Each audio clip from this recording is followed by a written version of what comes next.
इस वीडियो को बनाने के लिए हम डॉक्टर नरेंद्र कुमार निगम सर, जो शहीद Sukhdev college of business studies university of Delhi में छात्र को डेरिवेटिव्स एंड रिस्क मैनेजमेंट पढ़ाते हैं, उनको तहे दिल से शुक्रिया करते हैं। उनके हौसले और विश्वास के बिना यह वीडियो का बनना और सक्षम होना नामुमकिन था। हर्षद मेहता का नाम सुना है? नाम तो सुना है। और आपको पता है कि वो उसने क्या किया था, वो किसके लिए जाना जाता है? शायद कोई घोटाला किया था उन्होंने। अच्छा। इससे ज्यादा तो मैं नहीं जानता। अच्छा, ठीक है, थैंक यू भैया।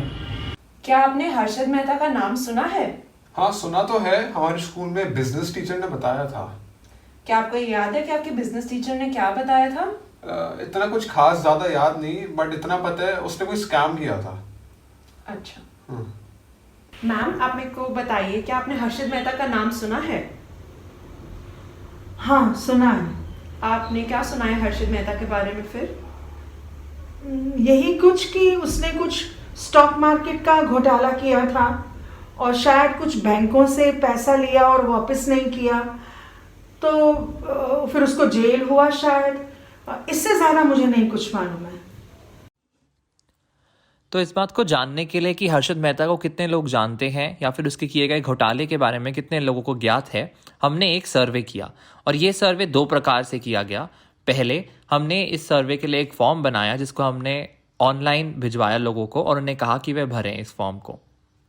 इसके साथ ही हमने जाके फिजिकली भी लोगों से बात की हर्षद मेहता के बारे में और उनके इस घोटाले के बारे में, और अपनी सारी ऑब्जर्वेशंस को हमने रिकॉर्ड करा। दोनों प्रकार के किए गए सर्वे से हमें कुल 216 रिस्पॉन्सेज मिले। और जैसा कि आप स्क्रीन पे देख सकते हैं इस बार चार्ट के माध्यम से कि इस 216 में से लगभग 72% लोग हर्षद मेहता के बारे में जानते थे, यानी हर्षद मेहता का नाम सुना था केवल। इस 72% यानी 156 लोगों से फिर हमने पूछा कि वे हर्षद के बारे में क्या जानते हैं, और इसको हमने 3 श्रेणियों में बांट दिया। पहली श्रेणी उन लोगों की थी जिनको पूरी तरह से ज्ञात है हर्षद के स्कैम के बारे में। दूसरी श्रेणी उन लोगों की थी जिनको थोड़ा बहुत पता है कि हर्षद ने ऐसा क्या किया था कि उसको लोग इतना जानते हैं। और तीसरी श्रेणी उन लोगों की थी जिनको बिल्कुल भी कुछ नहीं पता कि हर्षद ने क्या किया था। और इसके बेसिस पे हमने एक पाई चार्ट बनाया। और जैसा कि आप स्क्रीन पे देख सकते हैं कि केवल 3.89 यानी लगभग 4% लोग हर्षद के घोटाले के बारे में जानते थे अच्छे से, और 80.7 यानी 81% लोगों को इसके बारे में कोई भी जानकारी नहीं थी। और इसीलिए यह अनुभवजन्य साक्ष्य यानी एम्पिरिकल एविडेंस इस प्रस्तुति को अनिवार्य बनाता है। तो दोस्तों, जैसा कि आपने देखा, हर्षद मेहता का नाम सुना तो सबने है, परंतु कितने ही कम लोग हैं जिनको हर्षद मेहता के असली स्कैम की जानकारी है। और इसी बात को बताने के लिए मैं हरिवंश और मैं इर्शीन आज आपके सामने प्रस्तुत है इस विषय के हर पहलू को समझने और उसकी जटिल रूप से व्याख्या करने हेतु। हर्षद मेहता को उनके समय में स्टॉक मार्केट का बेताज बादशाह कहा जाता था। वो स्टॉक मार्केट के अमिताभ बच्चन के नाम से भी पुकारे जाते थे। उनके बारे में एक बात बहुत मशहूर थी, वो जिस शेयर को छू लेते थे उसका दाम ऊंचाइयों तक पहुंच जाता था। सिर्फ इतना ही नहीं, उनकी जिंदगी बॉलीवुड के स्टार जैसी थी। उनके पास बॉम्बे में एक सी फेसिंग बंगलो था जिसमें गोल्फ कोर्स और स्विमिंग पूल भी था। उनके पास अनेक लग्जरी गाड़ियां थी जो उन दिनों बहुत ही कम अमीर लोगों के पास थी। यहाँ तक कि हर्षद मेहता ने अगले 26 साल का एडवांस इनकम टैक्स भी भर दिया था।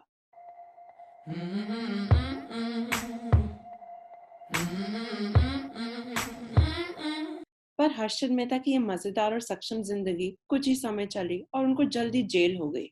आखिर कैसे? चलिए जानते हैं। इस कहानी का जन्म 29 जुलाई 1954 में तब हुआ जब एक व्यापारी गुजराती परिवार में एक नवजात शिशु की किलकारियां गूंजी। उसकी मुस्कान उतनी ही अलौकिक थी जितने कि उसके आने वाले जीवन के कारनामे। दोस्तों, हर्षद मेहता के जन्म के कुछ समय बाद ही उनके पिता शांतिलाल मेहता अपने परिवार को लेकर बॉम्बे शिफ्ट हो गए, जहां उन्होंने अपना एक छोटा सा कारोबार शुरू किया टेक्सटाइल में। काफी कोशिशों के बाद भी यह बिजनेस चल नहीं पाया, जिसके कारण उन्हें बॉम्बे से छत्तीसगढ़ के एक छोटे से शहर रायपुर में शिफ्ट होना पड़ा। और वहां पे बिजनेस जमने के कारण हर्षद मेहता ने अपनी विद्यालय की पढ़ाई और बचपन वहीं से पूरी करी। हर्षद मेहता का पढ़ाई में ध्यान लगता नहीं था, वह क्रिकेट में ज्यादा दिलचस्पी दिखाते थे। अपनी कॉलेज की पढ़ाई करने के लिए हर्षद मेहता चल बॉम्बे, जहां उन्होंने Lala Lajpat Rai college of commerce से बीकॉम की डिग्री हासिल करी वर्ष 1976 में। जैसा कि हम कॉलेज के साथ साथ छोटी मोटी नौकरी शुरू कर देते हैं, हर्षद मेहता ने कॉलेज की पढ़ाई के साथ ही छोटी मोटी नौकरी में काम करना भी शुरू कर दिया था। तो दोस्तों, इसी दौरान उन्होंने छोटी मोटी नौकरियां करना भी शुरू कर दिया, जिसमें सीमेंट, होजरी और हीरे चुनने का काम भी शामिल था। और इसी तरह वह 8 वर्ष तक ये छोटी मोटी नौकरियां करके अपनी गुजर बसर करते रहे, जिसके पश्चात वह स्टॉक मार्केट में आए। पर वहां जाने से पहले आइए समझते हैं स्टॉक मार्केट होता क्या है। तो दोस्तों, आइए समझते हैं स्टॉक मार्केट का कॉन्सेप्ट। तो जैसे कि हम सब जानते हैं कि किसी भी कंपनी को काम करने के लिए बहुत सारे पैसों की जरूरत होती है और वो कई तरीके से इन पैसों को उठा सकती है, लेकिन उसमें से एक तरीका जो हर कंपनी एक थोड़े समय के बाद करती ही है, वो है शेयर मार्केट। अब शेयर मार्केट जो है वो एक दलाल के तौर पे काम करती है एक कंपनी और एक निवेशक के बीच में। और ये निवेशक जो है वो एक आम आदमी भी हो सकता है, आपके और मेरी तरह, या फिर एक कंपनी भी हो सकती है, और उनका नाम अलग है। जो आम आदमी है या फिर एक इंडिविजुअल इन्वेस्टर है जो कम पैसा डालता है, उसको हम रिटेल इन्वेस्टर कहते हैं। और जो बहुत ज्यादा पैसा डालते हैं और जो बड़ी बड़ी कंपनीज एक साथ मिलकर डालती हैं, उसको हम इंस्टीट्यूशनल इन्वेस्टर कहते हैं या फिर इंस्टीट्यूशनल निवेशक। तो जब भी कोई कंपनी स्टॉक मार्केट में अपने शेयर इशू करती है एक आईपीओ के थ्रू, तो वो क्या करती है कि वो जो कंपनी है उसमें पैसा रेज होता है, यानी उसको वो पैसा मिलता है जो उसको अपने काम के लिए चाहिए होता है। और जो निवेशक होता है उसको उस कंपनी में हिस्सेदारी मिलती है, जिसको हम शेयर कहते हैं। तो दोस्तों, आप और मेरे जैसे आम आदमी यानी रिटेल निवेशक या तो एक बैंक में अपना पैसा डाल सकते हैं या फिर स्टॉक मार्केट में डाल सकते हैं। तो जिन लोगों को रिस्क लेने की भूख कम होती है और एक स्टेबल मुनाफा उनके लिए काफी होता है, वह लोग अक्सर बैंक में पैसा जमा करते हैं। और इसी के विपरीत जिन लोगों को रिस्क लेने की ज्यादा भूख होती है और इसके बदले में उन्हें ज्यादा रिटर्न भी चाहिए होता है, ज्यादा मुनाफा कमाने की आशंका चाहिए होती है, वह लोग अक्सर शेयर मार्केट में अपना पैसा निवेश करते हैं। तो दोस्तों, यही था स्टॉक मार्केट का कॉन्सेप्ट। तो दोस्तों, समझते हैं स्टॉक मार्केट से जुड़ा हुआ कॉन्सेप्ट ब्रोकरेज फर्म्स का। अगर आप एक इन्वेस्टर हैं जिसको स्टॉक मार्केट की ज्यादा नॉलेज नहीं है, लेकिन आपको पैसे लगा के पैसे कमाने हैं और स्टॉक मार्केट से, तो आप क्या करेंगे? आप जाएंगे एक दलाल यानी ब्रोकर के पास, और वो ब्रोकर, क्योंकि उसको स्टॉक मार्केट की काफी जानकारी है, वो स्टॉक मार्केट की बारीकियों को जानता है, वो वही पैसे, आपके दिए हुए पैसे लगाएगा स्टॉक मार्केट में, वहां से रिटर्न कमाएगा और वही रिटर्न वापस निवेशक यानी इन्वेस्टर को देगा। और इसी रिटर्न पे जो दलाल है वो कुछ परसेंटेज कमीशन चार्ज करेगा, जिससे वो अपने पैसे बनाएगा। तो दोस्तों, हर्षद मेहता ने भी इसी तरीके से कुछ सालों तक ब्रोकर का काम किया एक ब्रोकरेज फर्म में। दोस्तों, हर्षद मेहता की स्टॉक मार्केट में एंट्री तब हुई जब उन्होंने द न्यू इंडिया एश्योरेंस नाम की कंपनी में नौकरी करना शुरू किया। दोस्तों, इसी नौकरी को करते करते हर्षद मेहता का स्टॉक मार्केट में दिलचस्पी इतनी बढ़ गई कि उन्होंने वर्ष 1981 में इस कंपनी को छोड़ा और उन्होंने कंपनी हरजीवन दास नीमीदास ब्रोकरेज फर्म को ज्वाइन किया। इसी नौकरी को करते हुए हर्षद मेहता ने प्रसन्न पाल जीवन दास को अपना गुरु मान लिया, जिससे उन्होंने स्टॉक मार्केट के अनेक पेपरे सीखे। स्टॉक मार्केट में बेहद दिलचस्पी और तेज दिमाग होने के कारण हर्षद मेहता ने स्टॉक मार्केट के बारे में को बहुत ही अच्छे से समझा। साल 1984 में स्टॉक मार्केट की सभी बारीकियों को समझने के बाद हर्षद मेहता ने अपने भाई के साथ मिलकर रोमो रिसर्च एंड एसेट्स नाम की एक कंपनी शुरू की और बॉम्बे स्टॉक एक्सचेंज यानी BSE में बतौर ब्रोकर मेंबरशिप भी ली। और यहीं से उनका स्टॉक मार्केट का बेताज बादशाह और भारत का सबसे बड़े घोटालेबाज बनने का सफर शुरू हुआ। साल 1984 से 1990 यानी मात्र 6 वर्ष में हर्षद मेहता की कंपनी को स्टॉक मार्केट की सबसे बड़ी कंपनियों में शुमार किया जाने लगा और अपनी इसी जबरदस्त सफलता के चलते वे उस समय के हर अखबार और मैगजीन में छाए रहा करते थे। देश दुनिया के नामचीन लोग उनसे मिलने में तरसते थे। उसके 1550 स्क्वायर फीट के सी फेसिंग पेंट हाउस और आलीशान गाड़ियों ने उन्हें एक बड़ी हस्ती बना दिया था। वे जिस भी शहर को छू लेते उसकी कीमत ऊंचाइयों पर पहुंच जाती। उदाहरण के तौर पे उन्होंने ACC कंपनी के शेयर की कीमत मात्र कुछ दिनों में 200 रुपए या 9000 रुपए पहुंचाती थी। इसी तरह वे जिस भी कंपनी में पैसा लगाते उस कंपनी के स्टॉक की कीमत सोना हो जाती, जिससे उन्हें करोड़ों रुपए का मुनाफा होता। और इसी कारणवश वे बहुत कम समय में कामयाबी की उन ऊंचाइयों पर पहुंच गए जहां पहुंचने की लोग कल्पना भी नहीं कर पाते। पर जहां एक तरफ लोग उनकी इस अद्भुत ज्ञान और इस कामयाबी की हिमायत कर रहे थे, वहीं दूसरी तरफ उनके मन में यह सवाल भी उठ रहा था कि आखिर कोई हर बार इतना सटीक कैसे हो सकता है। और दोस्तों, लोगों के इसी सवाल ने हर्षद मेहता को आसमान से सीधा जमीन पर लाके पटक दिया, जब वर्ष 1992 में पूरी दुनिया के सामने हर्षद मेहता के घोटाले का हुआ पर्दाफाश। 23 अप्रैल 1992 को द टाइम्स ऑफ इंडिया के पत्रकार सुचेता दलाल ने किया इस स्कैम को एक्सपोज अपने कॉलम में। उसने इस स्कैम को कामयाब होने का कारण दिया RFD यानी रेडी फॉरवर्ड डील को। पर आप लोग सोच रहे होंगे सुचेता दलाल को इस RFD और इस स्कैम की भनक भी कैसे पहुंची। देखते रहिए इस वीडियो को आगे जानने के लिए। सरकार अपने प्रोजेक्ट से खर्चे उठाने के लिए अक्सर सिक्योरिटीज़ इशू करती है, जिसे गवर्नमेंट सिक्योरिटीज़ कहते हैं, जैसे कि गवर्नमेंट बॉन्ड, और इनके माध्यम से वह अपने खर्चे पूरे करने के लिए पैसा उठाते हैं और उस पैसे के बदले में सरकार सारे निवेशकों को कुछ ब्याज यानी इंटरेस्ट देती है और कुछ दिनों पश्चात तय किए गए ब्याज के दर यानी इंटरेस्ट रेट के साथ पैसा वापस कर अपनी गवर्नमेंट सिक्योरिटीज़ उस बैंक से वापस ले लिया करती थी। जब भी किसी बैंक को कुछ पैसों की ज़रूरत होती थी तो वह अपनी गवर्नमेंट सिक्योरिटीज़ दूसरे बैंक को बेच देती थी और बदले में कुछ रकम ले लेती, जिसे शॉर्ट टर्म लोन कहते हैं। और सारे बैंक्स को इन सिक्योरिटीज़ में कुछ नियमित रकम निवेश करना बंधन कारक है। सरल भाषा में बात करें तो जिस प्रकार जब किसी व्यक्ति को पैसों की ज़रूरत होती है तो वह अपनी ज्वेलरी यानी कि सोने चांदी के जेवरात किसी जौहरी के पास जाके गिरवी रखता है और बदले में उनसे पैसे ले लेता है और कुछ दिनों के बाद नियमित ब्याज दर यानी इंटरेस्ट रेट पे वो पैसे वापस कर अपनी ज्वेलरी उससे वापस ले लेता है। बिल्कुल इसी प्रकार RFDs यानी रेडी फॉरवर्ड डील में एक बैंक दूसरे बैंक को अपनी गवर्नमेंट सिक्योरिटीज़ के बदले शॉर्ट टर्म लोन दिया करती थी। अर्थात RFDs यानी रेडी फॉरवर्ड डील्स बैंक्स के लिए एक शॉर्ट टर्म लोन इंस्ट्रूमेंट के तौर पे काम करता था, जिसका उपयोग बैंक्स शॉर्ट टर्म लोन्स लेने के लिए किया करते थे। रेडी फॉरवर्ड डील में ब्रोकर्स बैंक्स के बीच में मीडिएटर यानी दलाल का काम करते थे, जिसका अर्थ ये था कि जिन बैंक्स को अपनी सिक्योरिटीज़ बेचनी है उनके लिए वह ग्राहक ढूंढते थे और जिन बैंक्स को सिक्योरिटीज़ खरीदनी है उनके लिए वह विक्रेता यानी सेलर ढूंढते थे। हर्षद मेहता भी एक ब्रोकर यानी दलाल था और बैंक्स के बीच में एक मीडिएटर का काम किया करता था। दोस्तों, हमारे आसपास के लोग भी कुछ इसी तरीके काम करते हैं। मान लेते हैं एक आदमी राज एक इंसान सिमरन से पैसे उधार लेता है और यही पैसों को स्टॉक मार्केट में लगा देता है,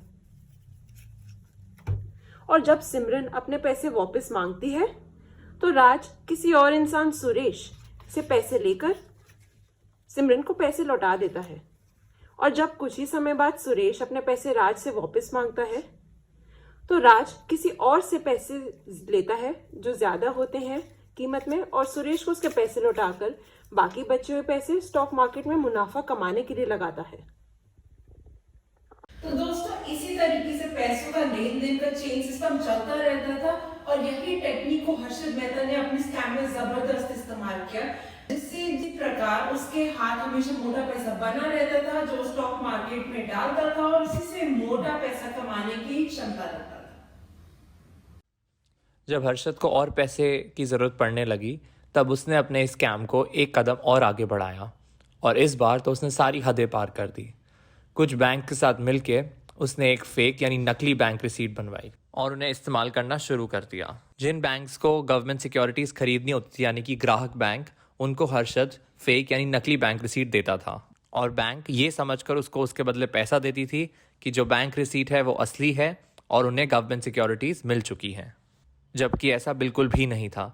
और हर्षद ने इस पैसे का प्रयोग स्टॉक मार्केट को मैनिपुलेट करने और अपने ज़्यादती फ़ायदे के लिए इस्तेमाल करने के लिए शुरू कर दिया। तो बैंक से मिले अपने पैसों का इस्तेमाल हर्षद स्टॉक मार्केट को मैनिपुलेट करने और उसमें भारी मात्रा में निवेश करने के लिए इस्तेमाल करता था और इसी तरह निवेश करके उसने कई स्टॉक्स का प्राइस बहुत ऊपर कर दिया। उदाहरण के तौर पे ACC का प्राइस उसने कुछ ही दिनों में 200 रुपये से 9,000 रुपये तक पहुंचा दिया।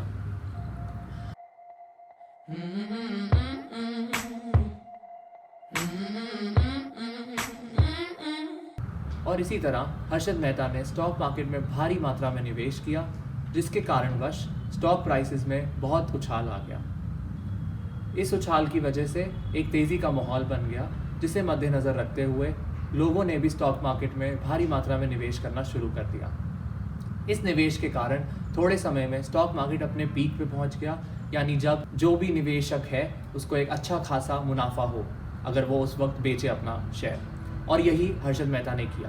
उसने अपने शेयर्स बेच दिए और भारी मुनाफा कमाया।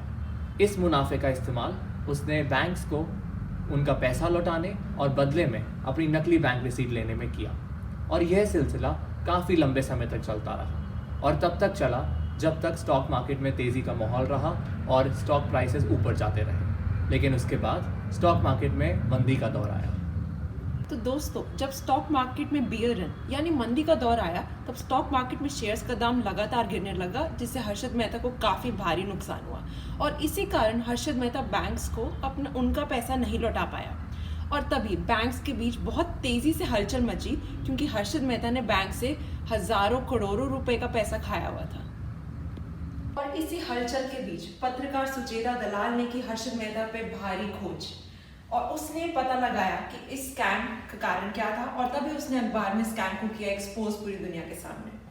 और दोस्तों, तभी बैंक्स को समझ आया कि हर्षद मेहता की दी हुई रिसीट्स कितनी नकली थी, जिसकी मार्केट में कोई भी मूल्य नहीं थी, और हर्षद मेहता ने उसी फेक बीआर के अगेंस्ट उनसे हजारों करोड़ों रुपए उठाए हुए थे।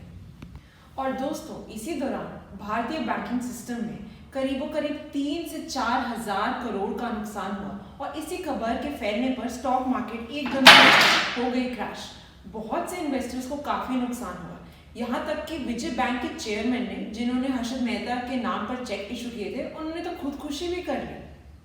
हर्षद मेहता पर 600 सिविल एक्शन सूट्स और 70 क्रिमिनल केसेस का भी आरोप लग गया था। यहाँ तक कि सेबी यानी security and exchange board of India, जो भारतीय स्टॉक मार्केट को चलाती है, उन्होंने हर्षद मेहता को हमेशा के लिए स्टॉक मार्केट में पैसा लगाने से बैन कर दिया था।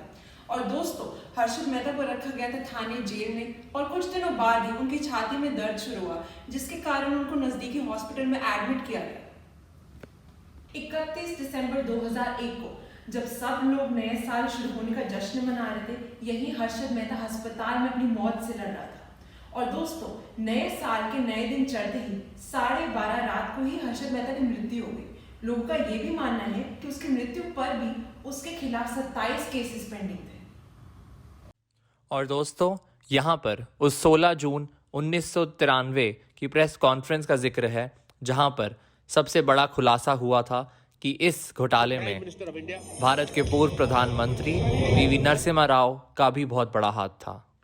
तो दोस्तों, जैसा कि आप देख सकते हैं इस कॉन्फ्रेंस के शोरगुल और हलचल से, कि इस बात की किसी को कानो कान खबर नहीं थी कि उस समय के prime minister PV Narasimha Rao को बहुत मोटी धनराशि दी गई थी इस घोटाले को छुपाने के लिए, और ना ही केवल छुपाने के लिए पर इस घोटाले को और बढ़ाने के लिए। और यहाँ पे इस कॉन्फ्रेंस में ये खुलासा किया गया कि अगर इस घोटाले का कोई नाम देना है तो उसको हर्षद मेहता घोटाला नहीं, पीवी नरसिम्हा राव घोटाला कहा जाए, क्योंकि उनका इसमें बहुत बड़ा हाथ था। और देश के प्रधानमंत्री होने के ओहदे के साथ उनका ये कर्तव्य था और जिम्मेदारी थी कि वह इस घोटाले को रोके और इसके सारे कसूरवारों को जेल की सलाखों के पीछे डालें। परंतु ना केवल उन्होंने इस घोटाले को होने से ना रोका, पर वह खुद भी इस घोटाले का हिस्सा बन गए, जो उस वक्त का सबसे बड़ा खुलासा था।